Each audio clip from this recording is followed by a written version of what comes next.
안녕하세요. 결혼한 지 1년 만에 이혼을 하게 된 30대 여성입니다.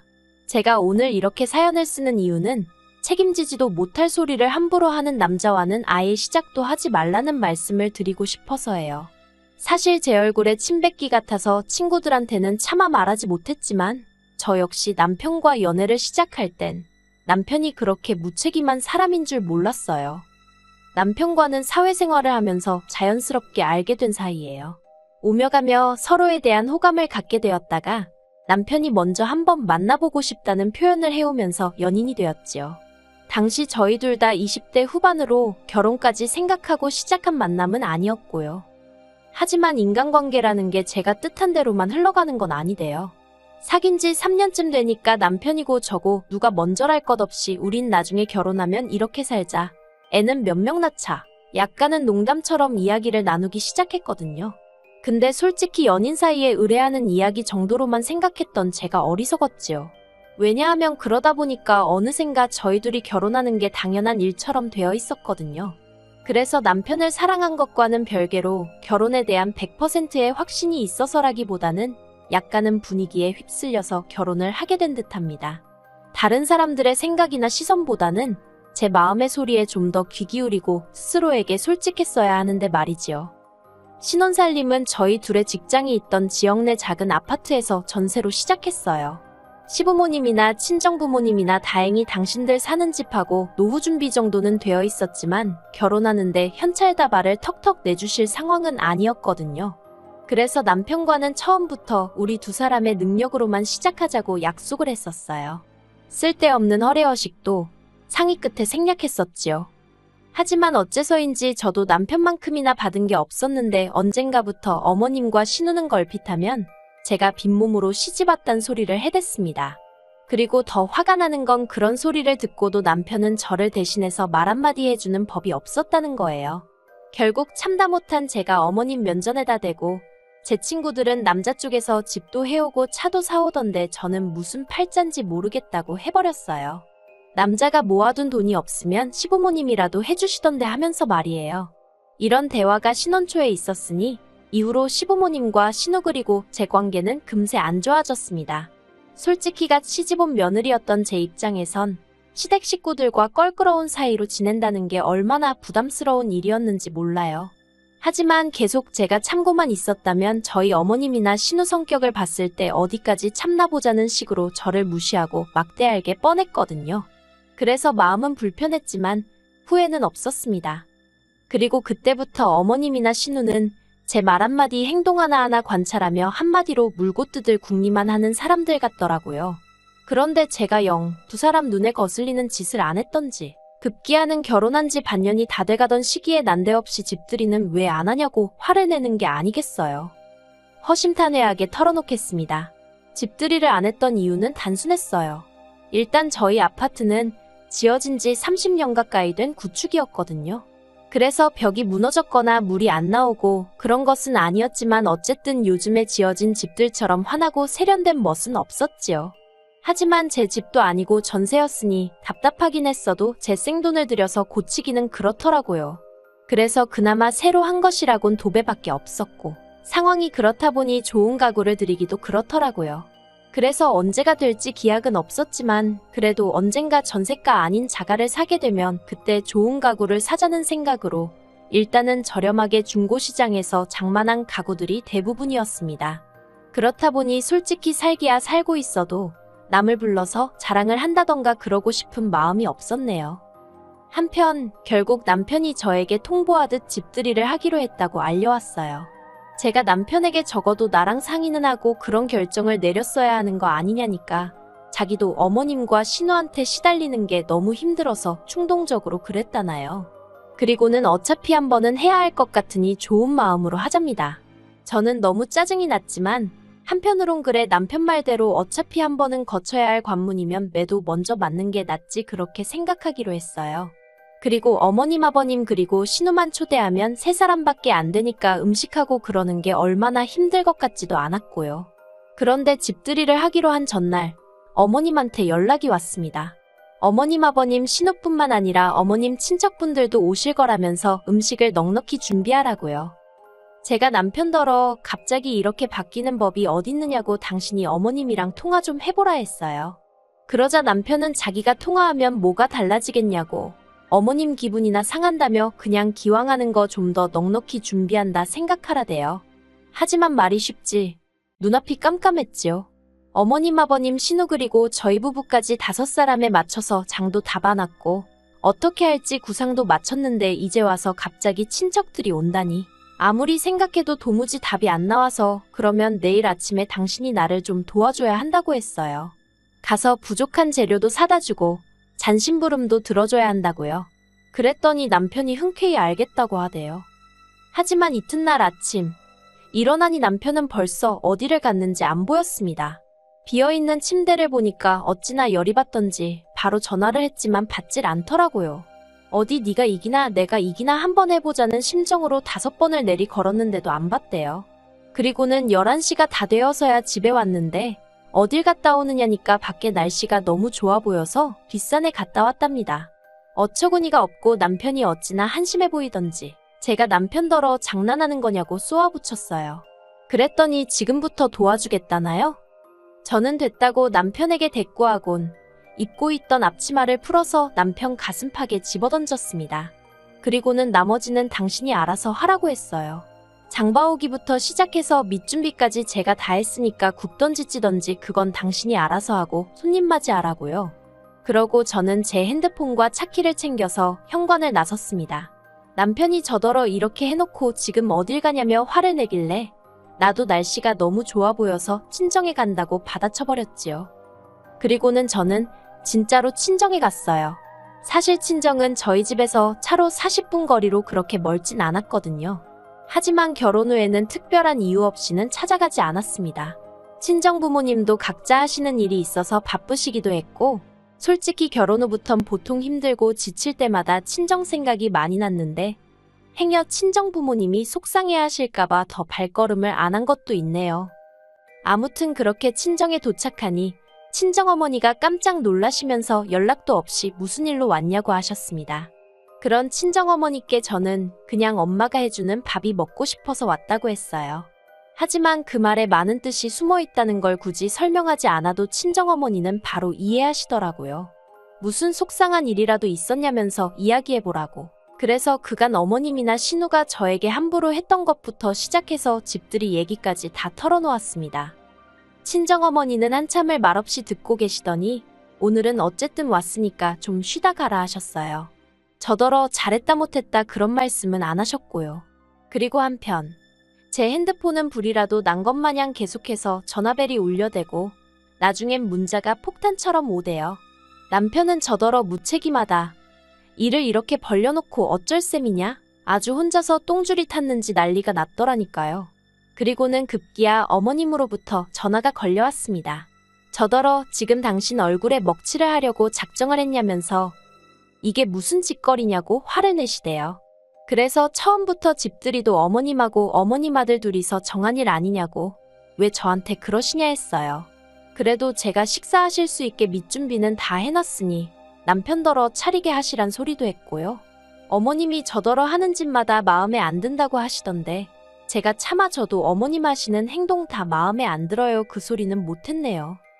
저는 저녁 8시가 다 되어서야 집으로 돌아갔습니다.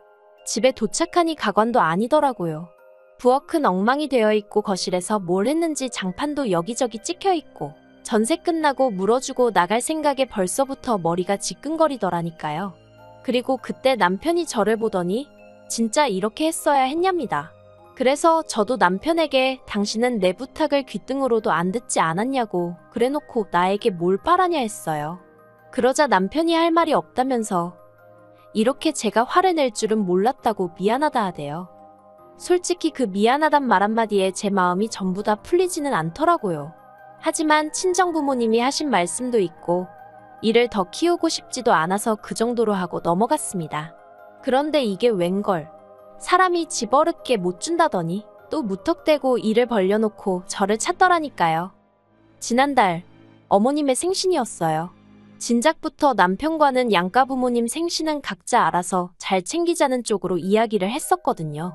그래서 친정부모님 생신 때도 제가 주도하여 남편을 데리고 가서 밥 한 끼를 먹고 왔고요.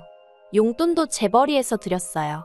하지만 그랬음에도 불구하고 친정부모님이 그것만으로도 저희 부부에게 고맙다며 특히나 남편 생일 때는 정말 상다리가 부러지게 생일상을 차려주시대요. 필요한데 쓰라며 용돈도 50만 원이나 주셨고요. 솔직히 저야 시부모님으로부터 그런 대우를 받을 거란 일말의 기대조차 없었기에 남편이 저희 친정부모님으로부터 받는 모든 것들이 부러웠어요. 서운하기도 했고요. 그런데 어머님의 생신이 돌아오자 아버님 때와 마찬가지로 외식을 하려고 했는데 남편이 집에서 생일상을 차려드리기로 했답니다. 그러면서 하는 말이 집들이 때 이후로 제가 어머님한테 점수가 많이 깎였대요. 그래서 자기가 일부러 제가 어머님 생신을 챙겨드리고 싶어 한다고 그랬다는 거예요. 황당해서 왜 없는 소리를 지어냈냐고 물었습니다. 그랬더니 안 그러면 도대체 어머님한테 언제 점수를 딸 생각이냐대요. 그놈의 점수 타령에 얼마나 짜증이 나던지. 저는 남편더러 나는 내가 하지도 않은 말로 점수를 따고 싶지도 않고 억지로 생신상을 차려드리기도 싫다 했습니다. 회사 일로 바쁘기도 하고 지난번에 집들이 음식 준비하면서도 정말 너무 힘들었다고요. 하지만 남편은 계속해서 그래도 자기가 해놓은 말이 있는데 그렇게 나오면 어떡하냐고 무조건 생일상은 차려야 한답니다. 어찌나 사람을 들들 볶는지 환장하겠더라고요. 그래서 제가 그러면 생일상 얘기 꺼냈을 때처럼 당신이 음식 해놓고 내가 했다고 해주면 되겠다고 했어요. 그렇게 내 점수가 걱정이 되면 그 정도 거짓말은 해줄 수 있는 거 아니냐고요. 그랬더니 남편이 자기더러 지금 어머님한테 거짓말을 하라는 거냐고 말도 안 된다고 절대 못한다 하대요. 그래서 제가 말이 안 되는 건 아냐고 그런 사람이 왜 가만히 있던 나를 팔아서 나를 난처하게 하느냐고 아무튼 나는 생신 파티인지 뭔지 못한다고 안 한다고 했어요. 그러자 남편은 제가 다른 사람 입장은 하나도 생각을 안 해준다며 점점 목에 핏대를 세웠습니다. 하지만 그런 남편에게 당하고만 있을 제가 아니었지요. 저는 남편더러 당신이야말로 내 입장이란 걸 신경이나 써본 적이 있냐고 소리를 질렀어요. 그리고 어머님 생신상 같은 소리 한다고 당신은 장인장모 생일 때 먼저 케이크라도 하나 사와봤냐? 말이라도 먼저 생신 축하드린다고 해봤냐 따졌네요. 어쩌다 처가에 가게 되면 도살장 끌려가는 소마냥 뒤에 따라와서 주는 밥이나 처먹고 말 한마디 없이 있다가 오는 게 전부면서 나한테 어떻게 어머님 생신 어쩌고 그딴 소리를 할 수 있냐고 염치라는 게 있긴 하냐고 정말이지 그간 마음에 쌓였던 이야기가 전부 다 쏟아져 나오더라니까요. 하지만 남편은 미안하다는 말은 고사하고 그래도 이번 생일상은 무조건 차려야지 안 차리면 가만 안 두겠답니다. 그리고 그때 제 머릿속에서 이성의 끈이라는 게 끊어지는 듯 했어요. 가만 안 둔다고 어떻게 할 건지 한번 두고 보자 했습니다. 그런데 남편은 제가 말만 그렇게 하고 생일상을 차릴 줄 알았나 봐요. 어림도 없었지요. 집들이 때 그렇게 사람이 싫은 티를 냈으면 지도 알아듣는 게 있어야지. 한번 얼렁뚱땅 넘어가줬더니 나를 물로 보나 싶대요. 그리고 마침내 어머님 생신날이었어요. 주말이기도 했고 그래서 오전 10시 반쯤 느지막이 일어나 커피도 내리고 토스트도 만들었지요. 그렇게 여유있고 한가한 시간을 보내고 있는데 머리가 떡이 된 남편이 안방에서 나오더니 저를 보고는 지금 몇 시인데 왜 아무것도 안 하고 그러고 있냐는 거예요. 내가 뭘 아무것도 안 하고 있냐고 지금 아침 먹는 거 안 보이냐 했습니다. 그랬더니 남편이 한다는 말이 미역국 안 끓이냐고 어머님이 점심때 오시기로 했다나요. 저는 어머님이 점심에 오시는 줄도 몰랐어요. 아무튼 제가 남편더러 그걸 아는 당신은 이제껏 잔 거냐고 자식이 돼서는 왜 그 모양이냐고 한마디 했네요. 이후로 빨리 뭐라도 하라고 저를 재촉하는 남편을 향해 당신이야말로 미역국이라도 끓이라고 한마디 했어요. 어머님 생신상은 순전히 당신 생각이었으니 당신이 처음부터 끝까지 책임지라고도 했지요. 솔직히 말해서 혹시나 남편이 저보다 일찍 일어나 뭐라도 하려고 흉내라도 내고 있었으면 저도 마음을 달리 먹고 도와줄 생각이었거든요. 그런데 이건 뭐 자기가 어머님한테 생신상을 차려드리네 어쩌네 헛소리는 다 해놓고 일은 제가 다 하라는 판이었으니 한 번 당하지 두 번 당하겠어요. 결국 남편과 저는 또다시 싸우게 되었습니다. 남편이 저더러 며느리 도리를 한 해 못하네 해대길래 당신은 뭘 했냐니까 사위도리라는 말은 없다면서 빈정거려요. 그래서 사위 노릇이라는 게 있다고 이 멍청한 인간아 하면서 당신은 우리 부모님 그러니까 장인 장모를 위해서 뭘 얼마나 했다고 나한테 이러냐고 한마디로 할 소리 안 할 소리 다 하면서 싸웠어요. 그리고는 고맙게도 남편이 먼저 이혼 이야기를 꺼내더군요. 한다는 말이 매사 따지고 들고 성 긋는 저 같은 여자랑은 못 살겠다나요.